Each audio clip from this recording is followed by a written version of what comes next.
In-house expert Pradeep Chandrasekharan sir ചേരുകയാണ്. Good morning sir. Welcome to the show. Morning Anla, morning viewers. Sir ആദ്യം തന്നെ US വിപണിയിലേക്ക് നോക്കുകയാണെന്നുണ്ടെങ്കിൽ കഴിഞ്ഞ ദിവസം പ്രത്യേകിച്ചും വ്യാഴാഴ്ച ഓൾ ടൈം ഹൈയിലേക്ക് ഉയർന്നിട്ടുണ്ടായിരുന്നു. അവിടെ നിന്ന് ആ ഒരു വെള്ളിയാഴ്ചയും ഏകദേശം അതേ ഒരു ലെവൽ മെയിൻറ്റെയിൻ ചെയ്യാനായിട്ട് ഡൗ ജോൺസ് അടക്കമുള്ള സൂചികൾക്ക് സാധിച്ചിട്ടുണ്ട്. എന്നാൽ നാസ്ഡാക്കിനും ഒപ്പം തന്നെ S&P 500 സൂചികയിലും വളരെ നേരിയ തോതിലൊരു പ്രോഫിറ്റ് ടേക്കിംഗ് മാത്രമാണ് കാണാൻ സാധിക്കുന്നത്. ഈ ഒരു സാഹചര്യത്തിൽ അമേരിക്കൻ സൂചികളെ സംബന്ധിച്ചിട്ടുള്ള തങ്ങളുടെ ഒരു എക്സ്പെക്ടേഷൻസ് എന്തൊക്കെയാണ്? അല്ല, അമേരിക്കൻ വിപണിയിൽ അണ്ടർടോൺ നാസ്ഡാക്കിലും ഡൗ ജോൺസ് ഇൻഡെക്സിലും രണ്ടും തന്നെ വളരെ ബുള്ളിഷായി തന്നെ തുടരുന്നു. അറ്റ് ദിസ് മൊമെന്റ് നമുക്ക് ഒരു വീക്ക്നെസ്സും കാണാൻ സാധിക്കുന്നില്ല. ഡൗ ജോൺസ് ഇൻഡെക്സിന്റെ കേസിൽ ഏറ്റവും പ്രധാനമായിട്ട് ഇനി നമ്മൾ ശ്രദ്ധിച്ചിരിക്കേണ്ട ഒരു റെസിസ്റ്റൻസിൽ 42,400 പോയിന്റ് ആയിരിക്കും. At this point Dow Jones ഇൻഡെക്സിലും നാസ്ഡാക്ക് ഇൻഡെക്സിലും ഷോർട്ട് പൊസിഷൻസ് പൂർണ്ണമായിട്ട് അവോയ്ഡ് ചെയ്യുക. നാസ്ഡാക്ക് ഇൻഡെക്സിന്റെ കേസിൽ വെള്ളിയാഴ്ച ഒരു നേരിയ പ്രോഫിറ്റ് ടേക്കിംഗ് കാണാൻ ഇടയായി. ബട്ട് അണ്ടർടോൺ അതിനെ തുടർന്ന് ഒരു മാറ്റവും കാണിക്കുന്നില്ല. And at the moment trends എല്ലാം തന്നെ ബുള്ളിഷ് ആയി തുടരുന്നു. നാസ്ഡാക്ക് ഇൻഡെക്സിന്റെ കേസിൽ ഇനി നമ്മൾ ശ്രദ്ധിച്ചിരിക്കേണ്ട ആദ്യത്തെ റെസിസ്റ്റൻസ് 20,000 പോയിന്റ്, അതിനെ തുടർന്ന് 20,300 പോയിന്റ്. എന്റെ ഒരു എക്സ്പെക്ടേഷൻ 20,300 പോയിന്റിന്റെ റെസിസ്റ്റൻസ് തന്നെ നാസ്ഡാക്ക് ഇൻഡെക്സിന് ബ്രേക്ക് ചെയ്യാൻ സാധിക്കുമെന്നാണ് ഞാൻ വിശ്വസിക്കുന്നത്. കമ്മോഡിറ്റി മാർക്കറ്റിലേക്ക് പോവുകയാണെങ്കിൽ പ്രത്യേകിച്ചും ക്രൂഡിലേക്ക് എത്തുമ്പോഴേക്ക് നമുക്ക് നേരിയ തോതിൽ കഴിഞ്ഞ ദിവസങ്ങളിലൊക്കെ ഒരു മുന്നേറ്റം രേഖപ്പെടുത്തിയിരുന്നു. ഇന്നും ഇപ്പോൾ ആ ഒരു നേട്ടം നിലനിർത്താനായിട്ട് ക്രൂഡിന് സാധിക്കുന്നുണ്ട്. നിലവിൽ 0.5% നേട്ടത്തിലാണ് ബ്രെൻഡിൻ്റെയും അതിനോടൊപ്പം തന്നെ WTI ക്രൂഡിൻ്റെയും ഫ്യൂച്ചേഴ്സ് വ്യാപാരം മുന്നോട്ട് കൊണ്ടുപോകുന്നത്. ക്രൂഡിലുള്ള താങ്കളുടെ ഒരു വിലയിരുത്തൽ എന്താണ്? ക്രൂഡിലൊരു ട്രെൻഡ് റിവേഴ്സൽ ഒരു സാധ്യതയുണ്ടോ? അല്ല, നമുക്ക് കഴിഞ്ഞ 8 ട്രേഡിംഗ് സെഷൻസിൽ കാണാൻ സാധിക്കുന്ന ക്രൂഡ് ഓയിലിന്റെ കേസിൽ ഒരു റിക്കവറി. ഈ ഒരു റിക്കവറിയെ തുടർന്ന് ഷോർട്ട് ടേം ബെയറിഷ്നെസ്സിൽ തീർച്ചയായിട്ടും ഒരു മാറ്റം വന്നിട്ടുണ്ട്. ബട്ട് നമ്മളിപ്പോ ഒരു പുതിയ ഷോർട്ട് ടേം ബുള്ളിഷ് ട്രെൻഡ് വന്നു കഴിഞ്ഞോ എന്ന് ചോദിച്ചു കഴിഞ്ഞാൽ ദി ആൻസർ ഇസ് നോ. ഈ ഒരു സമയത്ത് ദ ട്രെൻഡ് അൺസർട്ടൻ ആയിട്ടാണ് നമുക്ക് കാണാൻ സാധിക്കുന്നത്. ഈ ഒരു ട്രെൻഡ് റിവേഴ്സൽ നടക്കണമെങ്കിൽ WTI ക്രൂഡ് $74 റെസിസ്റ്റൻസ് ബ്രേക്ക് ചെയ്യപ്പെടണം. So we have to wait and see ആ ഒരു റെസിസ്റ്റൻസ് ബ്രേക്ക് ചെയ്യാൻ സാധിക്കുന്നുണ്ടോ എന്ന്. സ്വർണത്തിന്റെ ഫ്യൂച്ചേഴ്സിലേക്ക് നോക്കുമ്പോഴേക്കും ഇന്നിപ്പോൾ ഒരു ഓൾ ടൈം ഹൈ നിലവാരത്തിലേക്ക് ഉയരാനായിട്ട് സ്വർണത്തിന്റെ ഫ്യൂച്ചേഴ്സിന് സാധിച്ചിട്ടുണ്ട്. നിലവിൽ 2,652.7 എന്നൊരു ഓൾ ടൈം ഹൈ ആണ് ഇന്നത്തെ വ്യാപാരത്തിന്റെ ഒരു ഏർലി അവേഴ്സിൽ രേഖപ്പെടുത്തിയിരിക്കുന്നത്. ഏകദേശം ഇന്നിപ്പോൾ വീണ്ടും ആ ഒരു ലെവൽ മറികടന്നിരിക്കുകയാണ്. 2,652.7 എന്നൊരു ലെവലിലേക്ക് വീണ്ടും എത്തിയിരിക്കുകയാണ്. നിലവിൽ 0.5% നേട്ടത്തിലാണ് ഗോൾഡിന്റെ ഒരു വ്യാപാരം മുന്നോട്ട് കൊണ്ടുപോകുന്നത്. ഗോൾഡിൽ ഇനി പ്രധാനമായിട്ടും വാച്ച് ചെയ്തിരിക്കുന്നത് ലെവലുകൾ ഏതൊക്കെയാണ്? ഇപ്പോൾ ഒരു പ്രോഫിറ്റ് ടേക്കിങ്ങിനുള്ള ഒരു റൈറ്റ് ടൈം ആണോ? അല്ല, സ്വർണത്തിന്റെ കേസിൽ അണ്ടർടോൺ ബുള്ളിഷ് ആയി തന്നെ തുടരുന്നു. അറ്റ് ദിസ് മൊമെന്റ് നമുക്ക് വീക്ക്നെസ് ഒന്നും തന്നെ കാണുന്നില്ല. അതുകൊണ്ട് തന്നെ നമ്മൾ ഈ ഒരു സമയത്ത് ലോങ് പൊസിഷൻസ് ഉണ്ടെങ്കിൽ അത് വൈൻഡ് അപ്പ് ചെയ്യേണ്ട ഒരു കാരണവും എനിക്ക് കാണാൻ സാധിക്കുന്നില്ല. സ്വർണത്തിന്റെ കേസിൽ ഇനി നമ്മൾ ശ്രദ്ധിച്ചിരിക്കേണ്ട 2 റെസിസ്റ്റൻസ് ലെവൽ. ആദ്യത്തെ 2,660 അതിനെ തുടർന്ന് 2,680.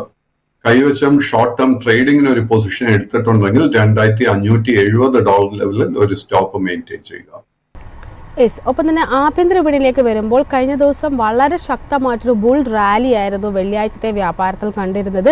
പ്രധാനപ്പെട്ട റെസിസ്റ്റൻസ് എന്ന് നിരവധി അനലിസ്റ്റ്മാർ കരുതിയിരുന്ന 25,800 മറികടന്നുകൊണ്ട് മുന്നേറാനായിട്ട് നിഫ്റ്റിക്ക് സാധിച്ചിട്ടുണ്ടായിരുന്നു. എന്നാൽ അവസാന നിമിഷങ്ങളിലേക്ക് എത്തിയപ്പോഴേക്കും വ്യാപാരത്തിന് അവസാന നിമിഷങ്ങൾ 25,850 എന്നൊരു ലെവൽ വരെ ഉയർന്നതിന് ശേഷം പിന്നീട് അവിടെ നിന്ന് ഒരു 50 പോയിന്റ്സിനടുത്തൊരു കറക്ഷനിലാണ് ക്ലോസ് ചെയ്തിട്ടുണ്ടായിരുന്നത്. 25,790.95 എന്ന നിലയിൽ 1.48% നേട്ടത്തിലാണ് ക്ലോസ് ചെയ്തിരിക്കുന്നത്. നിഫ്റ്റി 50 ഒരു കറണ്ട് അണ്ടർടോൺ ബുള്ളിഷായി തന്നെ തുടരുന്ന ഈ ഒരു സാഹചര്യത്തിൽ ഇനി ഇന്നത്തെ ഒരു വ്യാപാരത്തിൽ ഒരു പ്രോഫിറ്റ് ടേക്കിങ്ങിനാണോ ഒരു സാധ്യത, അതോ വീണ്ടും ഉയരങ്ങൾ കീഴടക്കാൻ നിഫ്റ്റിക്ക് സാധിക്കുമോ? അല്ല, നിഫ്റ്റി 50യുടെ കേസിൽ അണ്ടർടോൺ വളരെ വളരെ ബുള്ളിഷായി തന്നെ തുടരുന്നു. അറ്റ് ദിസ് മൊമെന്റ് നമുക്ക് ഒരു വീക്ക്നെസ്സും കാണാൻ സാധിക്കുന്നില്ല. നമ്മൾ ആക്ച്വലി ഓഗസ്റ്റ് മാസത്തിന് ശേഷമുള്ള നിഫ്റ്റി 50 സ്റ്റഡി ചെയ്ത് കഴിഞ്ഞാൽ നമുക്ക് almost majority of the days നമുക്ക് നിഫ്റ്റി 50 നേട്ടമാണ് നൽകിയിരിക്കുന്നത്. ബട്ട് പല ദിവസങ്ങളിലും നിഫ്റ്റി 50യുടെ നേട്ടം വളരെ വളരെ നിസ്സാരമായിരുന്നു. സെപ്റ്റംബർ മാസത്തിൽ നമുക്ക് 2 ദിവസം നല്ല സിഗ്നിഫിക്കന്റ് ആയിട്ട് ഒരു നേട്ടം കാണാൻ സാധിച്ചു. അത് ആദ്യത്തെ സെപ്റ്റംബർ 12-ാം തീയതിയും അത് അവസാനമായിട്ട് സെപ്റ്റംബർ 20-ാം തീയതിയും. ആൻഡ് ഇതിനെ തുടർന്ന് അണ്ടർടോൺ ശക്തി പ്രാപിക്കുക ചെയ്തിരിക്കുന്നത്. ഇൻഫാക്ട് നമ്മൾ ഇപ്പൊ ഹെവി വെയ്റ്റ്സ് നോക്കിക്കഴിഞ്ഞാൽ റിലയൻസ് ഇൻഡസ്ട്രീസ് കാര്യമായിട്ട് ഈ ഒരു റാലിയിൽ പങ്കെടുത്തിട്ടില്ല. ബട്ട് റിലയൻസ് ഇൻഡസ്ട്രീസിന്റെ കേസിൽ ഒരു നല്ല ബുള്ളിഷ് അസറ്റ് പെർഫോം ചെയ്തു വരുന്നുണ്ട്. സ്റ്റേറ്റ് ബാങ്ക് ഓഫ് ഇന്ത്യയില് നമ്മൾ ഒത്തിരി ആഴ്ചകളായിട്ട് ഒരു സെൽ ഓഫ് കറക്ഷനെ കണ്ടുവരുന്നത്. എനിക്ക് തോന്നുന്നത് സ്റ്റേറ്റ് ബാങ്ക് ഓഫ് ഇന്ത്യയിലും താമസിക്കാതെ തന്നെ ഒരു ബൈയിങ് ഇൻട്രസ്റ്റ് വരുമെന്നാണ് വിശ്വസിക്കുന്നത്. മറ്റ് ഹെവി വെയ്റ്റ്സ് പർട്ടിക്കുലർലി ബാങ്കിങ് മേഖലയിലെ HDFC ബാങ്ക് കഴിഞ്ഞ ഒരു മാസമായിട്ട് നമ്മൾ ഇതേ ഫോറത്തിൽ 1680 റെസിസ്റ്റൻസ് പ്രേക്ഷകരോട് ശ്രദ്ധിക്കാൻ പറഞ്ഞിരുന്നു. അത് ആ ഒരു ബ്രേക്ക് ഔട്ട് കിട്ടിയതിനു ശേഷം വലിയൊരു മുന്നേറ്റം HDFC ബാങ്ക് നമുക്ക് നൽകിയിരിക്കുന്നത്. ഓൾസോ കോട്ടക് ബാങ്ക് വെള്ളിയാഴ്ചത്തെ വ്യാപാരത്തിൽ വളരെ സ്ട്രോങ് ആയിട്ടായിരുന്നു ക്ലോസ് ചെയ്തത്. സർ, താങ്കൾ സൂചിപ്പിച്ചതുപോലെ തന്നെ HDFC ബാങ്ക് അടക്കമുള്ള ഹെവി വെയ്റ്റ് ഓഹരികൾ തന്നെയായിരുന്നു കഴിഞ്ഞ ദിവസം നിഫ്റ്റിനെ ലീഡ് ചെയ്തത്. ഒപ്പം തന്നെ നിഫ്റ്റി ബാങ്ക് ഇൻഡെക്സിന്റെ ഒരു പെർഫോമൻസ് കൂടി വിലയിരുത്തുമ്പോൾ ഒരു ഔട്ട് പെർഫോമൻസ് നിലയിലേക്ക് ഉയരുന്നൊരു സ്ഥിതിയായിരുന്നു വെള്ളിയാഴ്ചത്തെ വ്യാപാരത്തിൽ നിഫ്റ്റി ബാങ്കിൽ കണ്ടിട്ടുണ്ടായിരുന്നത്. ഏകദേശം 1000 പോയിന്റ്സിനടുത്തൊരു മൂവ്മെന്റ് ആണ് രേഖപ്പെടുത്തിയിട്ടുണ്ടായിരുന്നത്. ചരിത്രത്തിൽ ആദ്യമായി 54,000 എന്നൊരു മാർക്ക് മറികടക്കാൻ സാധിച്ചിട്ടുണ്ട്. നിഫ്റ്റി ബാങ്കിൽ ഇനി മുന്നോട്ടേക്കുള്ള താങ്കളുടെ എക്സ്പെക്ടേഷൻസ് എന്തൊക്കെയാണ്? ഏതൊക്കെ ലെവലുകളാണ് താങ്കളുടെ ഫോക്കസിലുള്ളത്? അല്ല, നമ്മൾ നിഫ്റ്റി ബാങ്കിന്റെ കേസിൽ ഞാൻ already Kotak bank and HDFC ബാങ്കിനെ കുറിച്ച് സംസാരിച്ചിരുന്നു. ഇതിനോടൊപ്പം തന്നെ ആക്ച്വലി നമുക്ക് ICICI ബാങ്കിലും വലിയൊരു മുന്നേറ്റം കാണാൻ സാധിച്ചിരുന്നു. 4 മേജർ പ്രൈവറ്റ് സെക്ടർ ബാങ്ക്സിൽ ആക്സിസ് ബാങ്കിന്റെ മാത്രമേ നമുക്ക് വെള്ളിയാഴ്ച ശക്തമായിട്ട് ഒരു മൂവ്മെന്റ് കാണാതെ ഇരുന്നുള്ളൂ. ബട്ട് ആക്സിസ് ബാങ്കിന്റെ കേസിൽ പോലും നല്ലൊരു ബുള്ളിഷ് സെറ്റപ്പ് കാണാൻ സാധിക്കുന്നത്. ഒരു ഷോർട്ട് പൊസിഷൻസും എടുക്കാൻ ശ്രമിക്കരുത്. ആൻഡ് അഞ്ചാമത്തെ ഒരു major heavy weight IndusInd bank Kotak ബാങ്കിനെ പോലെ തന്നെ കഴിഞ്ഞ ഒത്തിരി മാസങ്ങളായിട്ട് നിഫ്റ്റി ബാങ്ക് ഇൻഡെക്സിന് അണ്ടർ പെർഫോം ചെയ്തുകൊണ്ടിരിക്കുന്ന ഒരു സ്റ്റോക്ക്. ആൻഡ് ഇൻഡസ്ഇൻഡ് ബാങ്കിന്റെ കേസിൽ നമ്മൾ ഇപ്പോൾ ശ്രദ്ധിച്ചിരിക്കേണ്ട ഒരു റെസിസ്റ്റൻസ് ലെവൽ 1500 രൂപ. ആ ഒരു റെസിസ്റ്റൻസ് ബ്രേക്ക് ചെയ്യാൻ സാധിച്ചു കഴിഞ്ഞാൽ വലിയൊരു നേട്ടം ഈ സ്റ്റോക്കിൽ നമുക്ക് പ്രതീക്ഷിക്കാം. മറ്റൊരു under performing private sector bank Bandhan ബാങ്കിൽ ഇനി നമ്മൾ ശ്രദ്ധിച്ചിരിക്കേണ്ട റെസിസ്റ്റൻസ് 217 രൂപ. സർ, ഒപ്പം തന്നെ നിഫ്റ്റി IT ഇൻഡെക്സിലും നമുക്ക് കഴിഞ്ഞ ദിവസം ഒരു മുന്നേറ്റം രേഖപ്പെടുത്തിയിട്ടുണ്ടായിരുന്നു. ഏകദേശം 0.5% നേട്ടം നൽകാനായിട്ട് നിഫ്റ്റി 0.5% ഒരു നേട്ടം നൽകാൻ നിഫ്റ്റി IT ഇൻഡെക്സിലും സാധിച്ചിട്ടുണ്ടായിരുന്നു. നിഫ്റ്റി ITയിലുള്ള താങ്കളുടെ ഒരു long and short time view എന്താണ്? ലോങ് ടേം ട്രെൻഡിൽ ഒരു മാറ്റവും ഇല്ല. It continues to be bullish. വളരെ ഷോർട്ട് ടേം ഒരു ട്രെൻഡ് നോക്കിക്കഴിഞ്ഞാൽ കഴിഞ്ഞ 3 ആഴ്ചയായിട്ട് നമുക്കൊരു sideways movement Nifty IT ഇൻഡെക്സിൽ കാണാൻ സാധിച്ചാൽ ആ വളരെ നാച്ചുറൽ ആയിട്ട് ഒരു മൂവ്മെന്റ്. കാര്യം എന്താന്ന് വെച്ച് കഴിഞ്ഞാൽ കഴിഞ്ഞ ഒരു 1.5-2 മാസമായിട്ട് മാർക്കറ്റിനെ ഔട്ട് പെർഫോം ചെയ്തുകൊണ്ടിരുന്ന ഒരു sector was IT index. Naturally banking മേഖലയിലോട്ട് പുതിയ ഫണ്ട്സ്, പുതിയ ഇൻവെസ്റ്റ്മെന്റ്സ്, പുതിയ ബൈയിങ് ഇൻട്രസ്റ്റ് വരുമ്പോഴേക്ക് ഏതെങ്കിലും ഒരു സെക്ടറിൽ ഒരു റൊട്ടേഷൻ നടക്കും. ആൻഡ് ഒരുപക്ഷെ നമ്മൾ കണ്ടുകൊണ്ടിരിക്കുന്ന ആ rotation is in the IT മേഖല. ബട്ട് ITയിൽ നമ്മൾ ഷോർട്ട് പൊസിഷൻസ് പൂർണ്ണമായിട്ടും അവോയ്ഡ് ചെയ്യുക. IT ഇൻഡെക്സിന്റെ കേസിൽ നമ്മൾ ഇനിയിപ്പോൾ ശ്രദ്ധിച്ചിരിക്കേണ്ട റെസിസ്റ്റൻസിൽ 42,800 പോയിന്റ് 42,800 റെസിസ്റ്റൻസ് ബ്രേക്ക് ചെയ്യാൻ സാധിച്ചു കഴിഞ്ഞാൽ 800 to 1,200 പോയിന്റ്സിന്റെ നേട്ടം നമുക്ക് നിഫ്റ്റി IT ഇൻഡെക്സിൽ എക്സ്പെക്ട് ചെയ്യാം. യെസ് സർ, സ്റ്റോക്ക് സ്പെസിഫിക് ആയിട്ട് എത്തുമ്പോൾ ആസ്ട്ര ലിമിറ്റഡുമായി ബന്ധപ്പെട്ടുള്ള താങ്കളുടെ ഒരു വ്യൂ ആണ് ചോദിച്ചിരിക്കുന്നത്. കമ്പനിയെ സംബന്ധിച്ച് ഓഹരിയെ സംബന്ധിച്ച് പറയുമ്പോൾ കഴിഞ്ഞ ദിവസം 1% നേട്ടം രേഖപ്പെടുത്താനായിട്ട് ആസ്ട്ര ലിമിറ്റഡിന് സാധിച്ചിട്ടുണ്ടായിരുന്നു. ആസ്ട്ര ലിമിറ്റഡിലുള്ള താങ്കളുടെ ഒരു വ്യൂ എന്താണ്? അല്ല, ആസ്ട്രലിന്റെ കേസിൽ long and short term trend നിലവിൽ ബെയറിഷ് ആയിട്ടാണ് കാണുന്നത്. നമുക്ക് കാണാൻ സാധിക്കുന്നത് ജൂലൈ മാസത്തില് 2,445 അടുത്ത് ഒരു ഓൾ ടൈം ഹൈ നൽകിയതിനു ശേഷം വലിയൊരു സെൽ ഓഫ് ആയിരുന്നു ഈ സ്റ്റോക്കിൽ കാണാൻ സാധിച്ചത്. ബട്ട് കഴിഞ്ഞ 3 ആഴ്ചത്തെ ട്രേഡിംഗ് പാറ്റേൺ നോക്കുമ്പോഴേക്കും നമുക്ക് കാണാൻ സാധിക്കുന്നത് ഈ സ്റ്റോക്കിൽ 1,850 രൂപയ്ക്ക് അടുത്ത നല്ലൊരു സപ്പോർട്ട് ബേസ് ഫോം ചെയ്യുന്നുണ്ട്. അപ്പൊ നമ്മൾ ഇത്തരം സ്റ്റോക്സിൽ നമുക്ക് ഒരു ലോങ് ടേം ഇൻവെസ്റ്റ്മെന്റ് വാല്യൂ ബൈയിങ്ങിന് വേണ്ടി നമ്മൾ ആഗ്രഹിക്കുന്നുണ്ടെങ്കിൽ നമ്മൾ ആദ്യം തന്നെ ഈ സ്റ്റോക്കിന്റെ ഒരു ഫൈനാൻഷ്യൽ സ്റ്റഡി ചെയ്യുക. ആൻഡ് ഇമ്മീഡിയറ്റ് ആയിട്ട് കാണാൻ സാധിക്കുന്ന ഒരു റെസിസ്റ്റൻസ് 1965. ആ ഒരു റെസിസ്റ്റൻസ് ബ്രേക്ക് ചെയ്ത അടുത്ത major resistance 2045. And 2045 resistance break ചെയ്യപ്പെട്ടാൽ ഈ സ്റ്റോക്കിൽ അവിടെ നിന്ന് നമുക്ക് ഒരു 200 മുതൽ 300 രൂപയുടെ നേട്ടം കൂടെ പ്രതീക്ഷിക്കാം. യെസ്, ഒപ്പം തന്നെ അസ്ത്ര മൈക്രോവേവ് പ്രൊഡക്ട്സുമായി ബന്ധപ്പെട്ടുള്ള താങ്കളുടെ ഒരു വ്യൂ കൂടിയാണ് ചോദിക്കുന്നത്. കഴിഞ്ഞ കുറച്ച് നാളുകളായിട്ട് വളരെ ശക്തമായിട്ടൊരു നേട്ടം നൽകിയ ഒരു ഓഹരി കൂടിയായിരുന്നു ഇത്. ഇയർ ടു ഡേറ്റ് പരിശോധിക്കുമ്പോൾ ഏകദേശം 52% നേട്ടം നൽകാനായിട്ട് ഈ ഒരു ഓഹരിക്ക് സാധിച്ചിട്ടുണ്ട്. കഴിഞ്ഞ ദിവസം ക്ലോസ് ചെയ്തിരിക്കുന്നതും ഏകദേശം 4.2% ഒരു നേട്ടത്തിലാണ്. പ്രത്യേകിച്ചും വ്യാപാരത്തിന് അവസാന നിമിഷങ്ങളിലാണ് വളരെ ശക്തമായിട്ടൊരു ബൈങ് ഇൻഡസ്ട്രി ഒരു ഓഹരിയിൽ കാണാൻ സാധിച്ചിരിക്കുന്നത്. അസ്ത്ര മൈക്രോവേവ് ലിമിറ്റഡിലുള്ള താങ്കളുടെ ഒരു വ്യൂ എന്താണ്? സോ അസ്ട്ര മൈക്രോവേവിന്റെ കേസിൽ ജൂൺ മാസത്തിലായിരുന്നു നമുക്ക് ഒരു ഓൾ ടൈം ഹൈ കാണാൻ സാധിച്ച 1059 രൂപയിൽ. അതിനുശേഷം കഴിഞ്ഞ 3 മാസമായിട്ട് നല്ലൊരു കറക്ഷൻ പ്രോഫിറ്റ് ടേക്കിംഗ് ഈ സ്റ്റോക്കിൽ നടത്തുന്നത്. ആൻഡ് അതിനെ തുടർന്ന് തന്നെ നമുക്കിപ്പോൾ ഒരു ലോ റിസ്ക് ബൈങ് അവസരം ഈ സ്റ്റോക്കിൽ ലഭിക്കുന്നുണ്ട്. നമ്മൾ ഈ ആഴ്ചത്തെ വ്യാപാരത്തിൽ ശ്രദ്ധിച്ചിരിക്കേണ്ട റെസിസ്റ്റൻസ് ലെവൽ 945 രൂപ. ആ ഒരു റെസിസ്റ്റൻസ് ബ്രേക്ക് ചെയ്യാൻ സാധിച്ചു കഴിഞ്ഞാൽ ഓൾമോസ്റ്റ് 100-150 രൂപയുടെ നേട്ടം ഓൾമോസ്റ്റ് ഇമീഡിയറ്റ്ലി നമുക്ക് ഈ ഒരു സ്റ്റോക്കിൽ പ്രതീക്ഷിക്കാം. അങ്ങനെ ഒരു ലോങ് പൊസിഷൻ എടുക്കാൻ ആഗ്രഹിക്കുന്നുണ്ടെങ്കിൽ 838 നമ്മൾ സ്റ്റോപ്പ് മെയിൻറ്റെയിൻ ചെയ്യേണ്ടത്.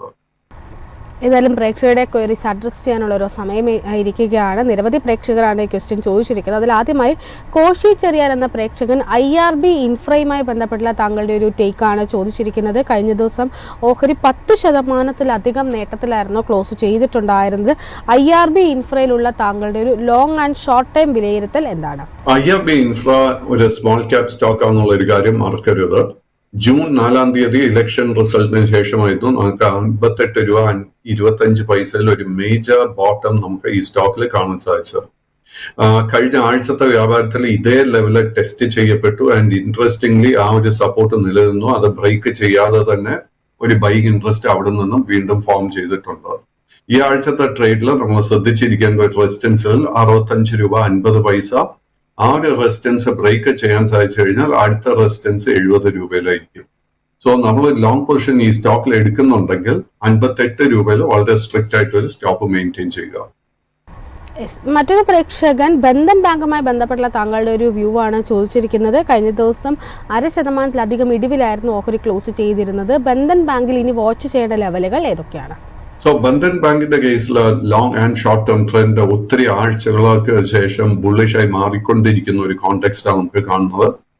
ആൻഡ് നമ്മൾ ഈ സ്റ്റോക്കിൽ ഒരു ലോങ് പൊസിഷൻ എടുക്കാൻ ആഗ്രഹിക്കുന്നുണ്ടെങ്കിൽ നമ്മൾ 2016 രൂപ 50 പൈസയുടെ റെസിസ്റ്റൻസ് ശ്രദ്ധിച്ചിരിക്കണം. ആ ഒരു റെസിസ്റ്റൻസ് ബ്രേക്ക് ചെയ്യപ്പെട്ടാൽ അടുത്ത റെസിസ്റ്റൻസ് 222 രൂപയിലായിരിക്കും. 222ന്റെ റെസിസ്റ്റൻസ് ബ്രേക്ക് ചെയ്യാൻ സാധിച്ചു കഴിഞ്ഞാൽ ഈ സ്റ്റോക്കിൽ നല്ലൊരു മുന്നേറ്റം നമുക്ക് ഷോർട്ട് ടേമിൽ പ്രതീക്ഷിക്കാം.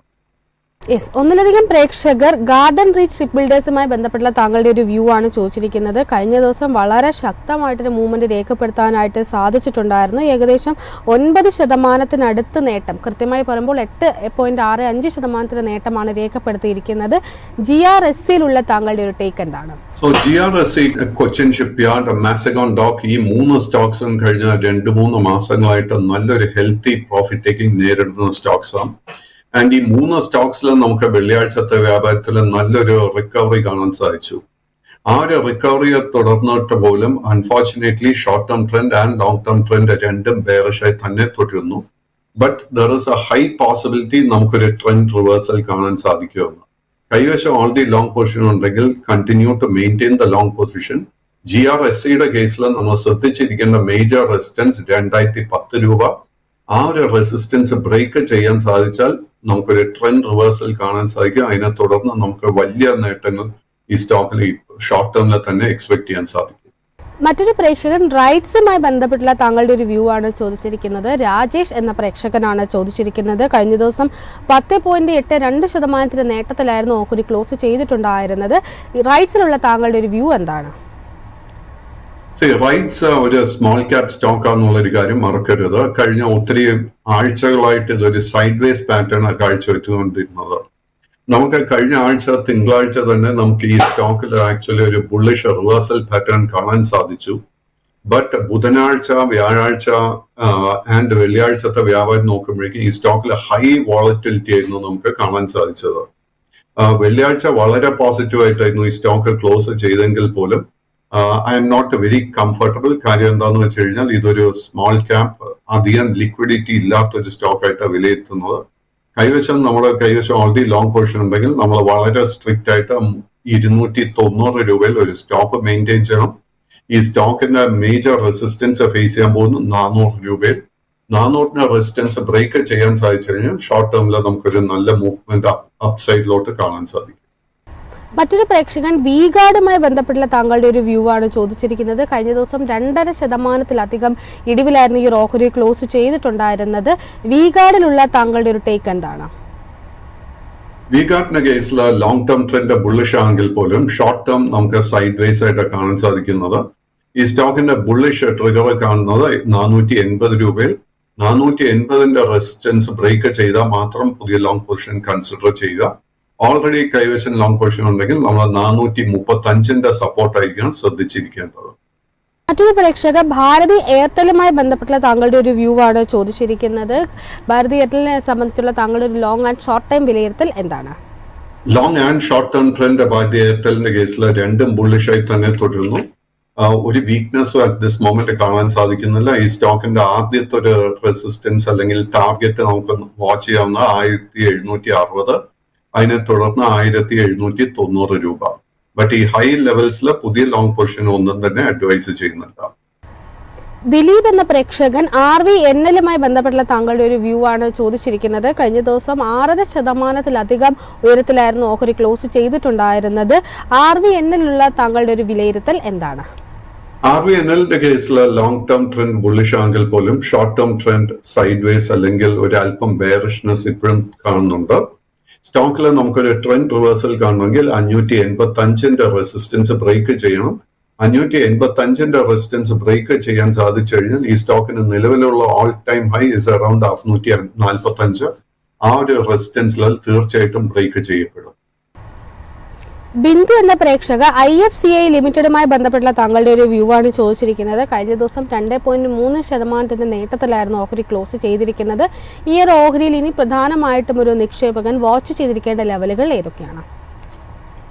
IFCI long term trend again bullish ആണെങ്കിൽ പോലും ഷോർട്ട് ടേം ട്രെൻഡിൽ നമുക്കൊരു സൈഡ് വേസ് പാറ്റേൺ കാണാൻ സാധിക്കുന്നത്. ആൻഡ് ഈ സ്റ്റോക്കിൽ നമ്മൾ ഇനി ശ്രദ്ധിച്ചിരിക്കേണ്ട റെസിസ്റ്റൻസ് ലെവൽ 75.60 75.60 റെസിസ്റ്റൻസ് ബ്രേക്ക് ചെയ്യാൻ സാധിച്ചു കഴിഞ്ഞാൽ ഈ സ്റ്റോക്കിൽ ഷോർട്ട് ടേമിൽ നമുക്ക് വലിയൊരു മുന്നേറ്റം കാണാൻ സാധിക്കും. മാർക്സ് ആൻഡ് ഫാർമയുമായി ബന്ധപ്പെട്ടൊരു ക്വസ്റ്റ്യൻ ആണ് അടുത്തതായി എത്തിയിരിക്കുന്നത്. ഡാനിയൽ എന്ന പ്രേക്ഷകനാണ് ചോദിച്ചിരിക്കുന്നത്. കഴിഞ്ഞ ദിവസം ഏകദേശം 20% നേട്ടം രേഖപ്പെടുത്താനായിട്ട് ഈ ഒരു ഓഹരിക്ക് സാധിച്ചിട്ടുണ്ട്. മാർക്സ് ആൻഡ് ഫാർമയിലുള്ള താങ്കളുടെ ഒരു ടേക്ക് എന്താണ്? മാർക്സ് ആൻഡ് ഫാർമ ഒരു സ്മോൾ ക്യാപ് സ്റ്റോക്ക് ആണെന്നുള്ളൊരു കാര്യം മറക്കരുത്. ബട്ട് അഗൈൻ ഈ ഒരു സ്റ്റോക്ക് നമ്മൾ ജൂൺ മാസത്തിന് ശേഷമുള്ള ട്രേഡിംഗ് പാറ്റേൺ നോക്കിക്കഴിഞ്ഞാൽ ഒത്തിരി ബൈയിങ് ഇൻട്രസ്റ്റ് അട്രാക്ട് ചെയ്തുകൊണ്ടിരിക്കുന്ന ഒരു സ്റ്റോക്കാണ് മാർക്സ് ആൻഡ് ഫാർമ. ഒരു വീക്ക്നെസ്സും ഈ സ്റ്റോക്കിൽ കാണുന്നില്ല. കൈവശം ലോങ് പൊസിഷൻ ഉണ്ടെങ്കിൽ maintain the long position. But ഈ ഹൈ ലെവൽസിൽ പുതിയ പൊസിഷൻ അഡ്വൈസ് ചെയ്യുന്നില്ല. അടുത്തതായി ലാ ഒപാല RG ലിമിറ്റഡുമായി ബന്ധപ്പെട്ടുള്ള താങ്കളുടെ ഒരു വ്യൂ ആണ് ചോദിച്ചിരിക്കുന്നത്. അങ്ങനെ തന്നെയാണ് പ്രൊനൗൺസ് ചെയ്യുന്നതെന്ന് ഞാൻ വിശ്വസിക്കുന്നു. കഴിഞ്ഞ ദിവസം 1% ഒരു നേട്ടത്തിലാണ് ഓഹരി ക്ലോസ് ചെയ്തിരിക്കുന്നത്. ഈ ഒരു ഓഹരിയുള്ള താങ്കളുടെ ഒരു ടേക്ക് എന്താണ്? ലാ ഒപാല വീണ്ടും ഒരു സ്മോൾ ക്യാപ് സ്റ്റോക്ക് എന്നുള്ളൊരു കാര്യം മറക്കരുത്. ആൻഡ് കഴിഞ്ഞ ഒരു 1.5 വർഷമായിട്ട് ഈ സ്റ്റോക്ക് ഒരു ബെയറിഷ് പാറ്റേണിലായിരുന്നു. ബട്ട് ഈ കഴിഞ്ഞ ഓഗസ്റ്റ് മാസത്തിന് ശേഷമാണ് ഈ സ്റ്റോക്കിൽ നമുക്കൊരു ട്രെൻഡ് റിവേഴ്സൽ കാണാൻ സാധിച്ചത്. അറ്റ് ദിസ് മൊമെന്റ് ഇതിന്റെ long and short term trend അതിനെ തുടർന്ന് ബുള്ളിഷായി മാറിയിട്ടുണ്ട്. നമ്മൾ ഈ കമ്പനിയുടെ ഫൈനാൻഷ്യൽസിൽ കംഫർട്ടബിൾ ആണെങ്കിൽ തീർച്ചയായിട്ടും കറന്റ് ലെവൽസിൽ തന്നെ നമുക്ക് ഒരു ലോങ് പൊസിഷൻ എടുക്കാൻ സാധിക്കും. സ്റ്റോക്കിൽ ഇമ്മീഡിയറ്റ് ആയിട്ട് ഒരു റെസിസ്റ്റൻസ് ഫേസ് ചെയ്യാൻ പോകുന്നത് 390 ഇസ്രായേലിനൊപ്പം തന്നെ മറ്റൊരു പ്രേക്ഷകൻ കാസ്ട്രോൾ ഇന്ത്യയുമായി ബന്ധപ്പെട്ടുള്ള താങ്കളുടെ ഒരു ടേക്കാണ് ചോദിച്ചിരിക്കുന്നത്. കാസ്ട്രോൾ ഇന്ത്യയിൽ താങ്കൾ വാച്ച് ചെയ്യുന്ന ലെവലുകൾ ഏതൊക്കെയാണ്? കാസ്ട്രോൾ ഇന്ത്യ ഫൈനാൻഷ്യലി നല്ലൊരു കമ്പനി ആണെങ്കിൽ പോലും short term trend at the moment bearish ആയിട്ട് കാണാൻ സാധിക്കുന്നത്. Long term trend continues to be bullish. ഈ സ്റ്റോക്കിലെ ഷോർട്ട് ടേം ഒരു ട്രെൻഡ് റിവേഴ്സൽ നമുക്ക് കാണാൻ സാധിക്കുകയാണെങ്കിൽ 262 റെസിസ്റ്റൻസ് ഇത് ബ്രേക്ക് ചെയ്യും. മറ്റൊരു പ്രേക്ഷകൻ ഡാൽമിയ ഷുഗറുമായി ബന്ധപ്പെട്ടുള്ള താങ്കളുടെ ഒരു വ്യൂ ആണ് ചോദിച്ചിരിക്കുന്നത്. ഡാൽമിയ ഷുഗറിലുള്ള താങ്കളുടെ ഒരു ടേക്ക് എന്താണ്? ഡാൽമിയ ഷുഗർ കഴിഞ്ഞ ഒരു മാസമായിട്ട് ഒത്തിരി നേട്ടം നൽകിക്കൊണ്ടിരിക്കുന്ന ഒരു സ്റ്റോക്ക് ഡാൽമിയ ഷുഗർ. ബട്ട് ഇത് വീണ്ടും നമ്മൾ ഓർക്കേണ്ടത് 2 കാര്യങ്ങളാണ്. This small cap stock. രണ്ടാമത്തെ ഷുഗർ ഇൻഡസ്ട്രി എന്ന് പറയുന്നത് ഒരു സൈക്ലിക്കൽ ഇൻഡസ്ട്രിയാണ്. അല്പം പൊളിറ്റിക്കലി സെൻസിറ്റീവ് ആയിട്ടുള്ള ഒരു ഇൻഡസ്ട്രി ആയത്. നമ്മുടെ കൈവശം ലോങ് പൊസിഷൻ ഉണ്ടെങ്കിൽ തീർച്ചയായിട്ടും ലോങ് പൊസിഷൻസ് മെയിൻറ്റെയിൻ ചെയ്യാം. ബട്ട് ഈ ഹൈ ലെവൽസിൽ പുതിയ ലോങ് പൊസിഷൻസ് ഒന്നും തന്നെ അഡ്വൈസ് ചെയ്യുന്നില്ല. ഈ സ്റ്റോക്കിന്റെ അടുത്ത മേജർ റെസിസ്റ്റൻസ് 560, 570 റേഞ്ചിലായിരിക്കും. മറ്റൊരു പ്രേക്ഷകൻ ഉജ്ജീവൻ സ്മോൾ ഫൈനാൻസ് ബാങ്കുമായി ബന്ധപ്പെട്ടുള്ള താങ്കളുടെ ഒരു വ്യൂ ആണ് ചോദിച്ചിരിക്കുന്നത്. കഴിഞ്ഞ ദിവസം 4% നേട്ടത്തിലായിരുന്നു ഈ ഓഹരി ക്ലോസ് ചെയ്തിട്ടുണ്ടായിരുന്നത്. ഉജ്ജീവൻ സ്മോൾ ഫൈനാൻസിൽ ഇപ്പോൾ ഏതെങ്കിലും തരത്തിലൊരു ലോ റിസ്ക് ആയിട്ടൊരു ബൈങ് അവസരം താങ്കൾ കാണുന്നുണ്ടോ? ഉജ്ജീവൻ സ്മോൾ ഫിനാൻസിന്റെ കേസിൽ നവംബർ മാസത്തിന് ശേഷം 64 രൂപയിലായിരുന്നു ഒരു മേജർ ടോപ്പ് കാണാൻ സാധിക്കുന്നത്. അതിനുശേഷം ഈ സ്റ്റോക്കിലെ കനത്ത സെല്ലിംഗ് കാണാൻ സാധിക്കുന്നത്. അതിനെ തുടർന്ന് at this moment long and short term trend രണ്ടും ബെയറിഷായി തന്നെ തുടരുന്നു. ബട്ട് ദർസ് എ ഹൈ പോസിബിലിറ്റി ഒരു ട്രെൻഡ് റിവേഴ്സൽ നടക്കാൻ ഒരു ഹൈ പോസിബിലിറ്റി ഈ കറന്റ് പ്രൈസസിൽ കാണാൻ സാധിക്കുന്നുണ്ട്. നമ്മൾ ഒരു അല്പം എക്സ്ട്രാ റിസ്ക് എടുക്കാൻ പ്രിപ്പയർഡ് ആണെങ്കിൽ കറന്റ് ലെവൽസിൽ ഒരു ലോങ് പൊസിഷൻ തീർച്ചയായിട്ടും കൺസിഡർ ചെയ്യാം. അങ്ങനെ ഒരു ലോങ് പൊസിഷൻ എടുക്കാൻ ആഗ്രഹിക്കുന്നുണ്ടെങ്കിൽ 40 രൂപയിലായിരിക്കും നമ്മൾ സ്റ്റോപ്പ് മെയിൻറ്റെയിൻ ചെയ്യേണ്ടത്. ഈ സ്റ്റോക്കിന് 2-3 റെസിസ്റ്റൻസസ് ഇമ്മീഡിയറ്റ്ലി കാണുന്നത്. ആദ്യത്തെ 45 രൂപ, അതിന്റെ റെസിസ്റ്റൻസ് ബ്രേക്ക് ചെയ്യാൻ സാധിച്ചാൽ 49, അതിനെ തുടർന്ന് 52. ബെക്സിമ എന്ന പ്രേക്ഷക വരുൺ ബിവറേജസുമായി ബന്ധപ്പെട്ടുള്ള താങ്കളുടെ ഒരു വ്യൂ ആണ് ചോദിച്ചിരിക്കുന്നത്. കഴിഞ്ഞ ദിവസം 0.5% നേട്ടം രേഖപ്പെടുത്താൻ ഈ ഓഹരിക്ക് സാധിച്ചിട്ടുണ്ടായിരുന്നു. വരുൺ ബിവറേജസിലുള്ള താങ്കളുടെ ഒരു ടേക്ക് എന്താണ്? വരുൺ ബിവറേജസ് നിലവിൽ അതിന്റെ ഓൾ ടൈം ഹൈ ലെവലിലാണ് ട്രേഡിംഗ് നടത്തി വരുന്നത്. അറൌണ്ട് 680 രൂപ. സ്റ്റോക്കിന്റെ long and short term trend at the moment bullish to sideways pattern കാണാൻ സാധിക്കുന്നത്. കൈവശം ഓൾറെഡി ലോങ് പൊസിഷൻ ഉണ്ടെങ്കിൽ maintain the long position. But current ലെവൽസിൽ പുതിയ ലോങ് പൊസിഷൻ ഒന്നും തന്നെ അഡ്വൈസ് ചെയ്യുന്നില്ല. താങ്കളെ ഫ്രീ ആക്കുന്ന വരുമ്പോൾ അവസാനമായി ടാറ്റ മോട്ടോഴ്സിലുള്ള ഒരു ക്വയറി കൂടി എത്തിയിട്ടുണ്ട്. ടാറ്റ മോട്ടോഴ്സിലുള്ള താങ്കളുടെ ഒരു ലോങ് ആൻഡ് ഷോർട്ട് ടൈം വിലയിരുത്തൽ എന്താണ്? Tata Motors long term trend bullish ആണെങ്കിൽ പോലും ഷോർട്ട് ടേമിൽ നമുക്ക് ഒരു അല്പം വീക്ക്നെസ് കാണാൻ സാധിക്കുന്നത്.